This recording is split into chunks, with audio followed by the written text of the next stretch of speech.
Olá, pessoal! Sejam bem-vindos à 13ª aula de gramática do canal NEC Didata. Hoje nós vamos falar um pouco sobre concordância verbal. Muito bem, antes de tudo, vamos entender a regra geral, que diz o seguinte: o verbo sempre vai concordar com o sujeito em número e pessoa. Isso significa que o verbo vai se adaptar ao sujeito, dependendo de como esse sujeito vai aparecer na frase. Vamos observar os exemplos. O primeiro diz: eu vou ao parque. Perceba que o verbo vou está concordando em número e pessoa com o sujeito eu. Digamos, ele está em harmonia com o sujeito. Eles estão, assim, combinando, né? Outra coisa muito importante é que se você não tem as noções básicas sobre verbos, você precisa assistir os vídeos anteriores que eu falo justamente sobre esse assunto. Então, para você entender a concordância verbal, você precisa ter as noções básicas sobre verbo. Muito bem, continuando. O segundo exemplo diz: nós comemos pizza. Perceba que, mais uma vez, o verbo está concordando com o sujeito. Sujeito nós, primeira pessoa do plural, e o verbo está concordando com ele, se flexionando de acordo com essa pessoa. Já o terceiro exemplo diz: Rita compra frutas toda semana. O verbo compra está concordando com Rita, que é o sujeito. Rita é equivalente à terceira pessoa do singular, ela, né? E nós podemos substituir: ela compra frutas toda semana. Então, aqui temos 3 exemplos de verbos que estão concordando com o sujeito, no caso em que há concordância verbal. Para que você entenda melhor, eu posso te dar um exemplo em que o verbo não está concordando com o sujeito, né? Em que não há concordância verbal. Por exemplo, nós vai ao parque. No caso de nós vai, nós percebemos que o verbo vai não está concordando com o sujeito nós. Sabemos que esse tipo de frase normalmente acontece no dia a dia e as pessoas se entendem quando falam isso. Mas o que nos interessa aqui é a norma padrão que nos é cobrada em contextos mais formais. Então, de acordo com a norma, essa construção fica inadequada, certo? Porque não há concordância verbal. Perceba que o vai estaria associado à terceira pessoa. Por exemplo, ele vai, e não ao nós, que é a primeira pessoa do plural. Para concordar com nós, o verbo deveria ficar: nós vamos, né? O verbo ficaria vamos ao parque. Nós vamos ao parque. Bem, e como nós acabamos de ver, a concordância diz respeito à harmonia ou combinação entre as flexões das palavras. No nosso caso, né? Essa combinação é entre o verbo e o sujeito. Podemos dizer que na concordância verbal, o verbo se molda ao sujeito. Muito bem, vamos tentar compreender algumas regras. Não todas as regras, apenas as regras principais a respeito do assunto. A primeira é a seguinte: quando o sujeito composto vem antes do verbo, esse verbo fica no plural. O que acontece nesse caso? O sujeito composto é formado por 2 núcleos. No nosso caso, temos o núcleo 1, que é Ana, e o núcleo 2, que é Maria. Temos 2 núcleos. Logo, temos um sujeito composto. Nesse caso, esse sujeito está antes do verbo, que no caso o verbo é comeram. Então, como temos aqui 2 pessoas, temos um sujeito composto, estamos falando de 2 indivíduos, para que o verbo concorde com esse sujeito, ele precisa estar no plural. Então, ficaria: Ana e Maria comeram pizza. A segunda regra diz que o sujeito composto depois do verbo faz com que esse verbo fique no plural ou de acordo com o núcleo mais próximo. Simplificando, se esse sujeito composto, ou seja, formado de 2 ou mais núcleos, estiver depois do verbo, como no exemplo, estarão aqui Ana e Maria. Perceba que o verbo veio primeiro e depois veio o sujeito composto. Há 2 possibilidades. O verbo pode ficar no plural, né, porque estamos falando de um sujeito composto de 2 núcleos, ou ainda esse verbo pode ficar no singular, porque, neste caso, ele vai estar concordando com o núcleo do sujeito mais próximo, que no nosso caso é Ana. Então, ou o verbo fica no plural concordando com o sujeito composto, ou ele fica no singular concordando com o núcleo mais próximo. A nossa terceira regra diz o seguinte: o sujeito composto de sinônimos, e relembrando, sinônimos são palavras diferentes, mas que têm significados semelhantes. Então, quando esse sujeito composto de sinônimos antecede o verbo, esse verbo fica no plural ou no singular. Então, resumindo, um sujeito composto de sinônimos, como por exemplo, raiva e ira, são duas palavras que têm significados semelhantes. Então, quando esse sujeito composto fica antes do verbo, há também duas possibilidades. Uma, o verbo pode ir para o plural, como no nosso primeiro exemplo, a raiva e a ira são degradantes, ou esse verbo pode ficar no singular, como por exemplo, a raiva e a ira é degradante. Perceba que é muito parecido com a regra anterior. Então, normalmente uma regra acaba te levando a outra. E lembrando que você não precisa ficar se martirizando e tentando decorar todas essas regras de uma vez. O que acontece?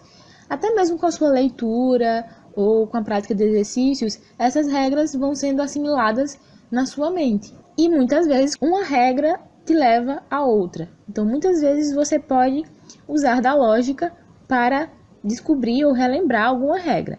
Muito bem, vamos ao próximo caso. Quando o sujeito é composto de pessoas diferentes, há algumas possibilidades. A primeira é a seguinte: quando há a presença de primeira pessoa do singular, o verbo fica no plural. Vamos para o exemplo para que isso fique mais claro. Rita e eu iremos ao shopping. Perceba, temos duas pessoas nessa frase, Rita e eu. Ou seja, eu, primeira pessoa, e Rita, terceira pessoa, que pode ser substituída por ela. Então, dessa forma, o verbo fica no plural. Até porque essa regra é muito parecida com a primeira que nós vimos, né? Em que temos o sujeito composto antes do verbo. Nesse caso, temos mais uma vez um sujeito composto antes de um verbo. Então, esse exemplo é justamente para te mostrar que muitas vezes uma regra leva a outra, ou te faz compreender a outra, porque elas são parecidas. Só que neste caso, a ênfase é a presença da primeira pessoa do singular, que é aqui o eu. A próxima possibilidade é quando há a presença de segunda e terceira pessoa do singular, ou seja, tu e ele ou tu e ela. E nesse caso, o verbo fica na segunda pessoa, mas também ele pode ficar na terceira pessoa do plural. Por quê? Preste atenção.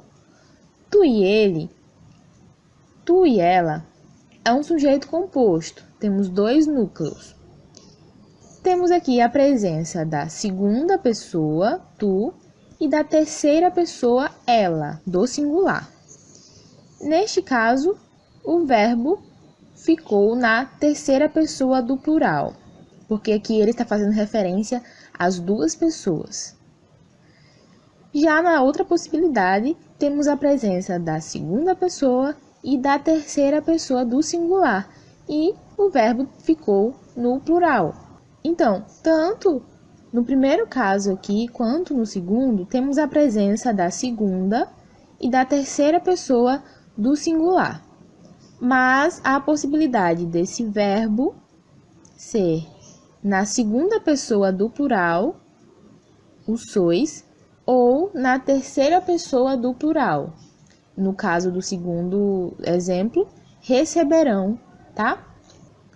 Então, aplicando aqui um pouco a lógica.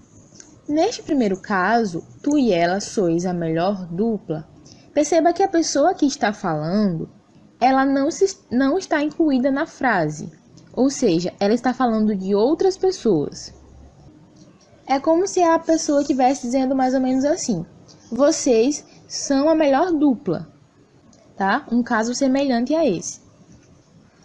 Então, se ela está falando de duas pessoas, pela lógica, nós pensamos rapidamente que esse verbo fica no plural.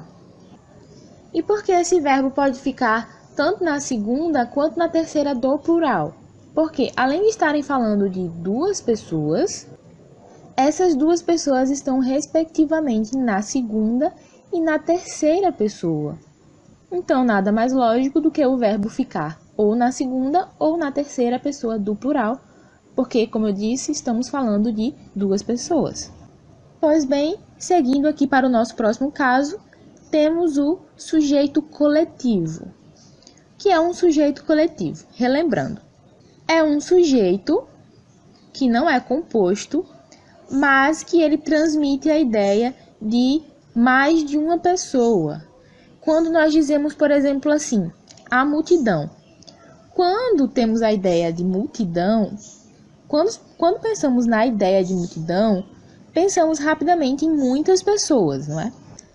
Mas, ainda assim, a multidão está no singular e não no plural.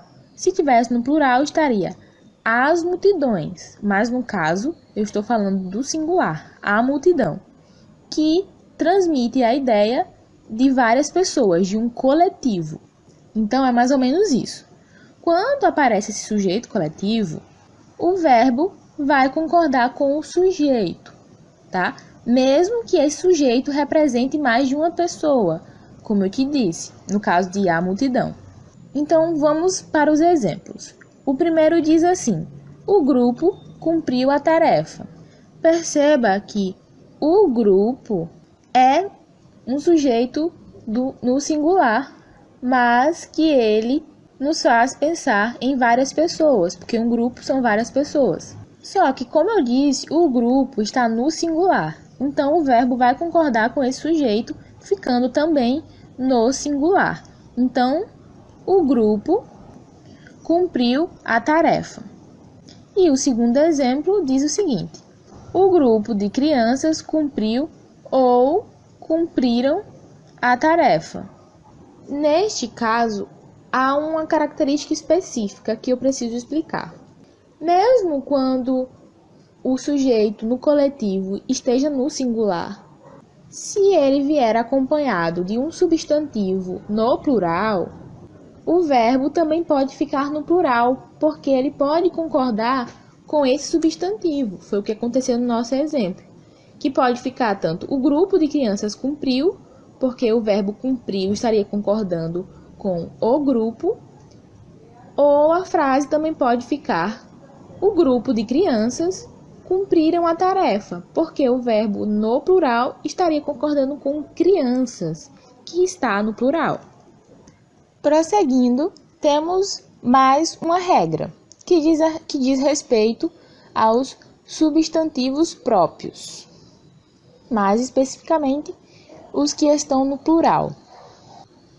Neste caso, a concordância vai depender da ausência ou da presença do artigo. Vamos entender com os exemplos. O primeiro diz assim: Estados Unidos é o país em destaque. Então, perceba que o verbo é, aqui no singular, está concordando com a ideia de que os Estados Unidos é um país, tá? Apesar de estar escrito como se fosse no plural. Neste caso, não temos um artigo antes do substantivo. Neste caso, não temos um artigo antes do substantivo. Então, o verbo fica no singular. Já o segundo exemplo, os Estados Unidos são o país em destaque. Por que esse verbo ficou no plural? Porque ele está ligado à presença desse artigo aqui antes do substantivo, que está no plural, tá bom? Então, a ausência ou a presença de artigo, nesses casos, vai definir se o verbo fica no singular ou no plural. Já no caso dos pronomes relativos que e quem como sujeito, o verbo vai concordar com o antecedente do pronome. Por exemplo, fui eu que abri a geladeira. Neste caso, o verbo abrir está concordando com o antecedente do pronome, que é eu. No caso, eu que abri, eu abri. Então, perceba que o verbo está concordando com o antecedente de que. No caso do pronome quem, o verbo também pode ficar na terceira pessoa do plural.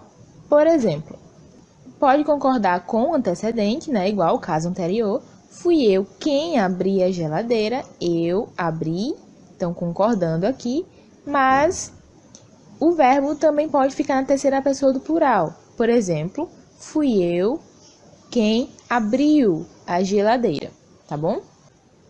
Então, no caso de que, o verbo vai concordar com o antecedente do que, e no caso de quem, também vai concordar com o antecedente, mas também há a possibilidade do verbo ficar na terceira pessoa do plural. Temos aqui ainda outro caso, que é o caso da indicação de horas, datas e distância. Nesse caso, o verbo sempre vai concordar com a numeração que vai aparecer na frase. Por exemplo, são 9 horas, 9 horas dá a ideia de mais de um, né? Então, no plural, verbo são. No segundo exemplo, é 1 hora, estamos falando de 1 hora. Então, verbo no singular. No terceiro exemplo, temos a frase são 5 quilômetros até lá. Então, verbo no plural. Muito bem, antes de terminarmos, vamos responder uma questão que diz assim: assinale a alternativa em que a concordância verbal foi feita corretamente. Letra A, eles têm uma casa espaçosa. Letra B, ele e a mãe comprou um estante. Letra C, estará na festa Lúcia e sua irmã. E letra D, é 9 horas. Agora você pode dar uma pausa no vídeo e tentar pensar um pouco antes de responder.